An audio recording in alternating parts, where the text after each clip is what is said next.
السلام عليكم ورحمة الله وبركاته. بالنسبة للناس اللي عندها جهاز 4035 بيبقى ساعات فيه مشكلة في الصورة، وبعدين بتبقى عايز تظبط شوية حاجات، موضوع اللغة، موضوع ان انت تظبط الصورة. ساعات الصورة بتبقى طالعة سيئة جدا، فاللي هو ازاي احنا دلوقتي هنعمل دي صورة الجهاز، يعني زي ما انتم شايفين كده اولا عاملة بالشكل دوت. فاحنا ازاي هنظبط الجهاز بتاعنا بحيث ان الصورة بتاعته تبقى كويسة ونظبط اللغة ونعرف شوية حاجات كده في الجهاز سريعة.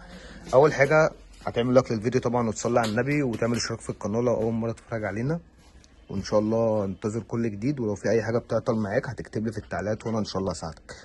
اول حاجه هتدوس على زرار المنيو. تمام. هتنزل اول حاجه عشان تطلع ريبورت من المكنه.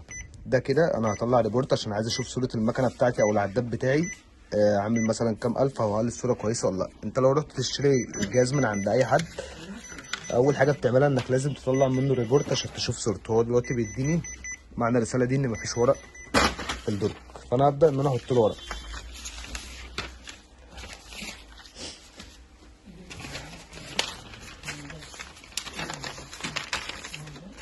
انا اسف لو عشان ما كنتش محضر بس.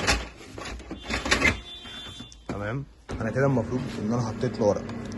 دي اول حاجه احنا بنعملها علشان نطلع يعني تيست من المكنه ونعرف حالتها عامله ازاي. اهو زي ما انتم شايفين كده الصوره يعني متدمره خالص. طب اول حاجه نعملها بقى ايه؟ انا هطلع تاني معاك من الاول اهوت عشان اقول لك بالظبط تعمل ايه. انت بعد ما بتدوس على الزرار اللي هو سيستم منيو هتنزل تحت اخر واحده وهتعمل حاجه اسمها ريفريش دروم.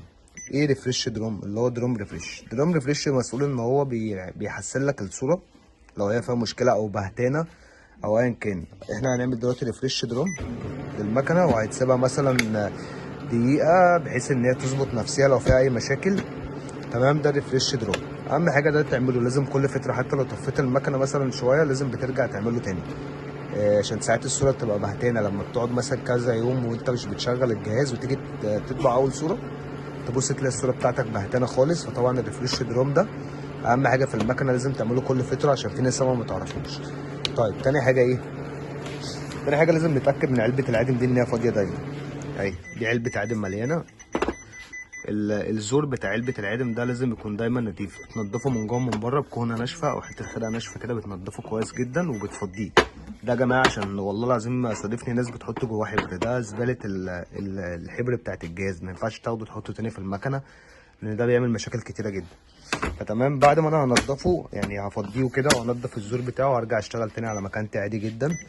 طيب بالنسبه لموضوع اللغه، انت لو عايز تجيب تغير لغه الجهاز عندك طريقتين.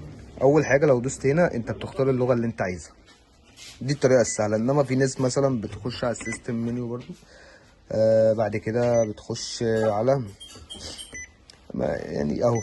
تمام. هنا اللغه بختار ايه. طب في عربي يا باشمهندس؟ لا مفيش عربي عشان محدش يتكلم في موضوع العربي دوت. الجهاز ده ما بيدعمش اللغه العربيه وهو دايما انجليزي. ده باي بص ممكن تستخدمه تحط فيه ورق وتطبع منه عادي. تمام. والدرج زي ما انتم شايفين طبعا عارفين مكانه والفيدر وكل حاجه. تمام. المفروض ان دي الصوره بتاعته اهي. فان شاء الله بعد ما هتعمل الخطوات ديت هيظبط معاك جدا وهيبقى احسن. ولو انت عوزت اي حاجه، الفيديو ده مش عشان اعلمك، الفيديو ده عشان لو انت احتجت حاجه او في حاجه واقفه معاك في الجهاز بتكلمني وانا اقول لك. بالنسبه للويست تونر، ويست تونر بوكس، ادنج تونر، ريبليس تونر، اي حاجه انت بتحتاجها في نقط في الصوره، اي حاجه تكتب لي في التعليقات. السلام عليكم.